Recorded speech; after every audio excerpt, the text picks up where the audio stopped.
विद्यार्थियों सादर नमस्कार। केके की हिंदी क्लास में आपका हार्दिक स्वागत है, अभिनंदन है। हिंदी साहित्य को समझने के लिए कविता, कहानी, विमर्श सिर्फ किताब पढ़ने से ही हम ज्ञान नहीं प्राप्त करते हैं। लोगों से बातचीत करना, मिलना जुलना, प्रोग्राम अटेंड करना, शहरों की यात्रा करना, बहुत सारे माध्यम है अपने समय की तमाम विविधताओं से जुड़ने। अज्ञे के बारे में हमने बाबरा अहेरी जो उनकी कविता है उस पर पिछले वीडियो में बातचीत की थी और अज्ञे की काव्यगत विशेषताओं के बारे में, उनकी पत्रकारिता, उनकी यायावरी, उनकी क्रांतिकारी भूमिकाएं, सैनिक के रूप में काम करना, पत्रकार, संपादक, मैकेनिक, तमाम तरह के गाइडलाइंस देने वाला, जो उनके व्यक्तित्व के बहुत सारे आयाम हैं और रचनात्मकता के जो उनके विषय हैं, चाहे एक उपन्यासकार हो, कहानीकार के रूप में, कवि के रूप में उनकी जो ख्याति है, उन तमाम रूपों पर हमने बातचीत की और उनके व्यक्तित्व को हम समझ करके उनकी रचनात्मकता को और भी विस्तार के साथ समझ सकते हैं, उसकी पड़ताल कर सकते हैं। मैंने कहा ना कि ज्ञान प्राप्त करने के बहुत सारे माध्यम हैं। आप उन सारी चीजों को किस प्रकार से एक्वायर करते हैं और अपने व्यक्तित्व का हम उन चीजों को हिस्सा कैसे बनाते हैं, हमारे व्यक्तित्व का निर्माण कैसे होता है, उन सारी चीजों का बहुत महत्वपूर्ण स्थान होता है। इसलिए अज्ञे या किसी भी कवि को समझने के लिए उस कवि की विशेषताओं को समझना, उसकी काव्यगत विशिष्टताओं को समझना हमारे लिए बहुत महत्वपूर्ण है। ये जो कविता है जिस पर हम बातचीत कर रहे हैं, यह दीप अकेला NCERT के पाठ्यक्रम में शामिल है। तो हमारे स्कूल के विद्यार्थी इसको कई बार पढ़ चुके होंगे और अज्ञे के व्यक्तित्व के बारे में जानते होंगे। हिंदी की तमाम साहित्यिक पत्र पत्रिकाएं उन पर आलेख प्रकाशित करती रही है, चाहे हंस हो, चाहे आलोचना हो, समीक्षा हो, कथादेश हो, पक्षधर हो, तद्भव हो, बहुत सारी पत्र पत्रिकाएं हैं। और जितना हम पत्र पत्रिकाओं को पढ़ते जाएंगे उससे भी हमारी ज्ञान क्षमता बढ़ती चली जाएगी और हमें पता चलेगा कि हमें क्या पढ़ना और क्या नहीं पढ़ना।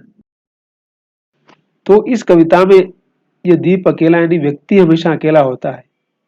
अज्ञे की वो कविता है ना कि नदी के द्वीप भी कविता भी है और उपन्यास भी है, ध्यान रखिएगा।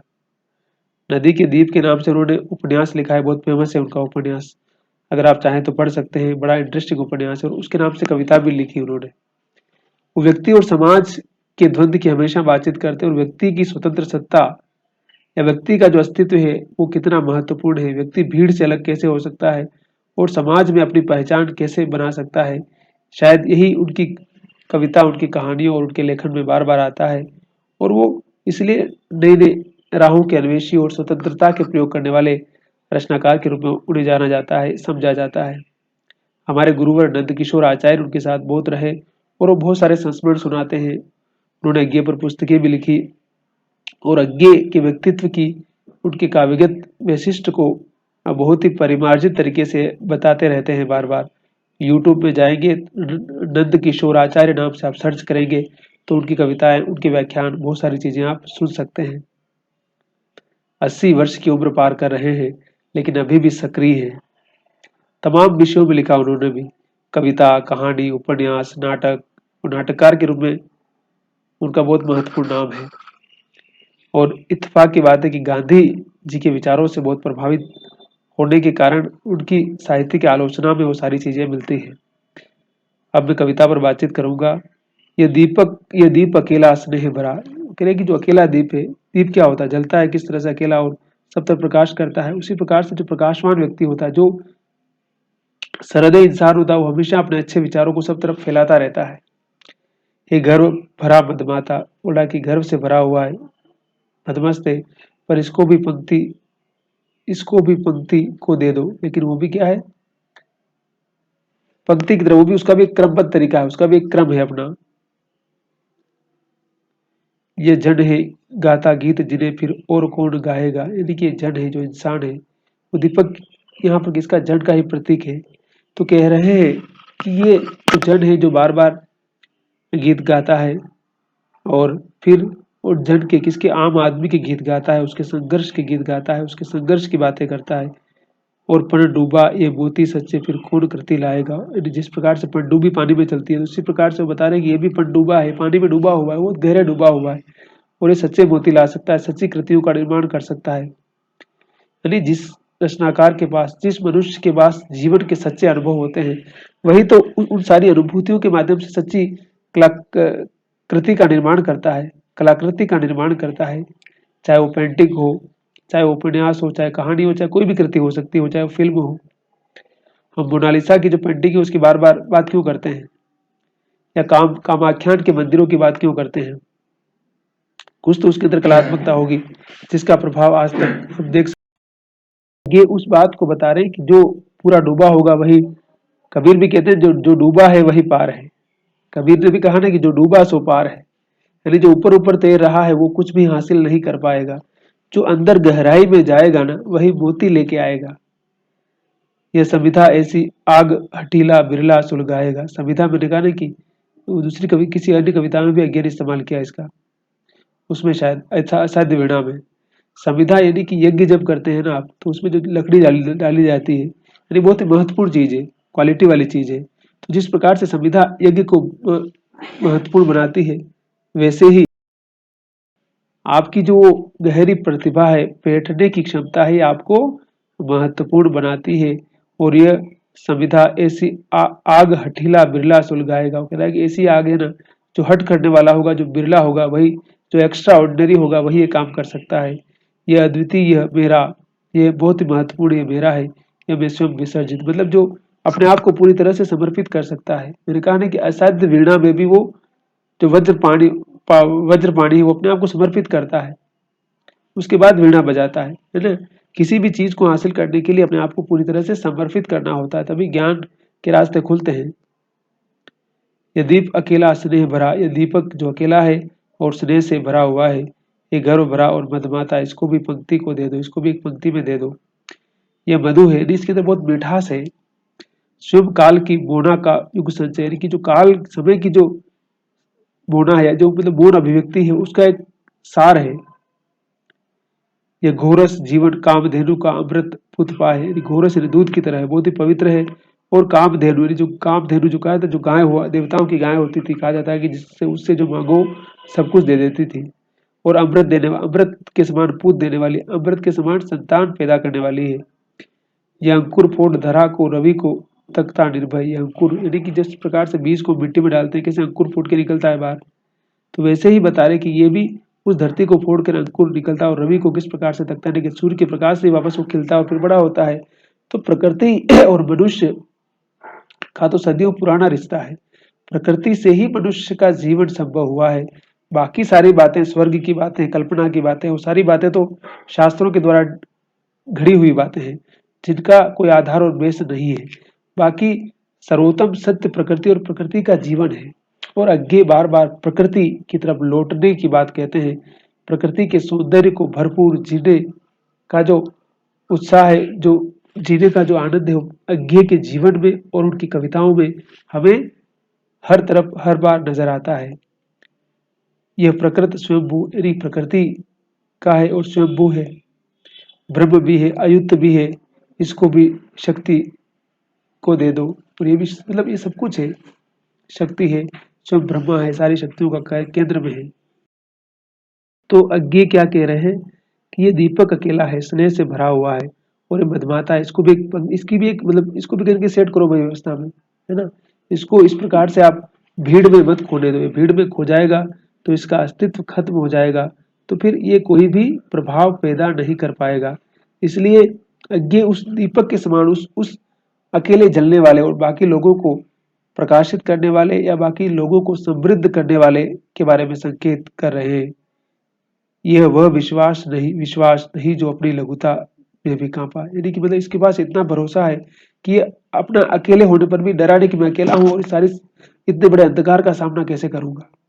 ऐसे होता ना कि हम कोई काम कर रहे होते हैं और अकेले होते हैं तो हमारा मन डरने लगता है।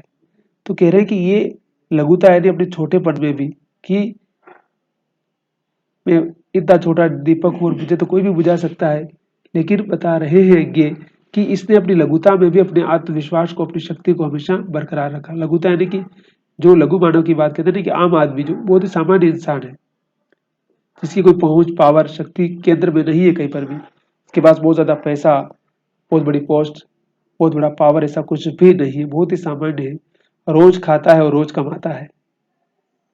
वही संकेत कहीं ना कहीं अज्ञे वहीं से कर रहे हैं। और मैंने कहा ना कि कविता एक साथ बहुत सारे अर्थ देती है, यही कविता की विशेषता होती है। कविता कभी भी एक अर्थी नहीं हो सकती है। अगर कविता एक अर्थी होगी तो कमजोर, और कविता उसको माने या न माने, उस पर बहुत सारे सवाल खड़े हो जाएंगे। वो पीड़ा जिसकी गहराई को स्वयं उसी ने नापा, और उसकी जो पीड़ा है, उसका जो दर्द है, उसकी जो गहराई है, सिर्फ वही जानता है कि वो कितने बड़े संघर्ष में, वो कितनी बड़ी पीड़ा में और कितनी बड़ी आपदा के भीतर अपने रास्ते बना रहा है।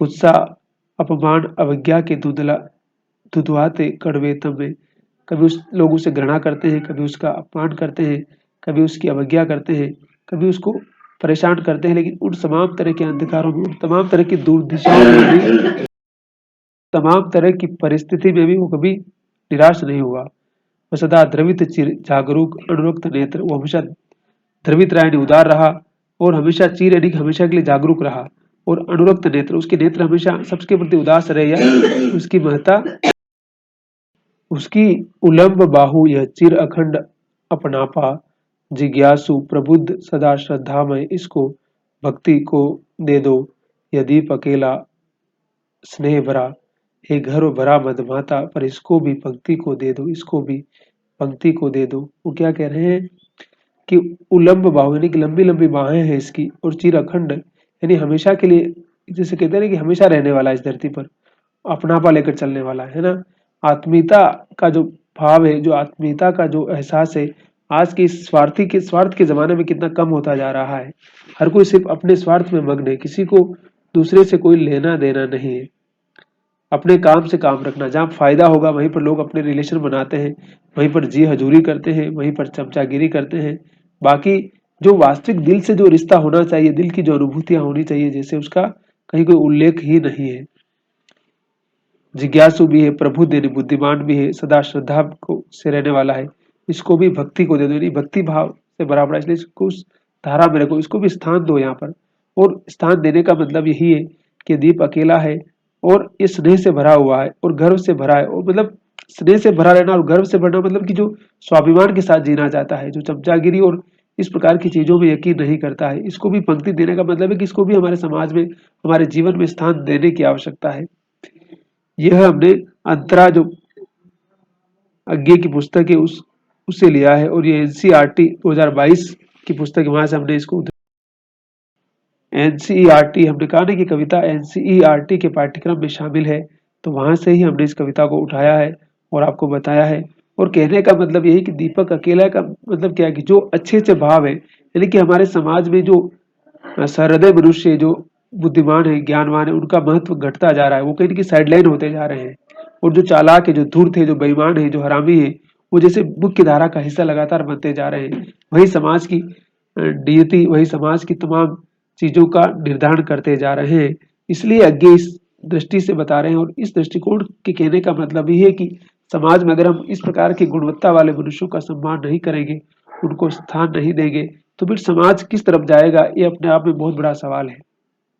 और आज का जमाना और आज का समय और आज की जो पॉइंट यानी कि जो जहाँ धन ही सब कुछ है, जिसके पास धन है उसी का महत्व है, उस स्थिति में अज्ञे की इस कविता का और ज्यादा महत्व बढ़ जाता है। और जो सिंपल रहता है, जो साधारण रहता है, जैसे उसको कोई, जैसे साधारण रहना आज के जमाने में जैसे कोई मूल्य ही नहीं रहा है। एक जमाने में गांधी सिर्फ एक धोती पहन के रहते थे, पता है ना आपको, और उन्होंने प्रण किया था कि जब तक मेरे देश के लोगों को कपड़ा नहीं मिलता है, तब तक मैं भी एक ही कपड़े में गुजारा करूंगा। लेकिन आज देखिए, आज लोग हाई धन, हाई पैसा और हाई मतलब सब सुख सुविधाएं चाहते हैं, और त्याग करने को कोई तैयार नहीं है। इसीलिए इस कविता का ज्यादा इंपॉर्टेंस है। आपने वीडियो पूरा देखा, उसके लिए बहुत बहुत धन्यवाद। और मैंने अज्ञे की कविताओं पर और भी वीडियो डाले हैं, और बाकी कविताओं पर भी डाल रखे हैं। आप हमारे चैनल के की हिंदी पर आइए और सर्च कर सकते हैं, सुन सकते हैं और अपने ज्ञान को बढ़ा सकते हैं। बहुत बहुत शुक्रिया। ख्याल रखिए और पढ़ते रहिए और लिखते रहिए और आगे बढ़ते रहिए। और मैंने कहा ना कि वीडियो को पूरा सुनना है। शॉर्टकट के रास्ते पर सक्सेस होना बहुत मुश्किल होता है, इसलिए थोड़ा पेशेंस के साथ और मेहनत के साथ हम चलेंगे तो हमें मंजिल मिलेगी, हमें सब कुछ हासिल होगा।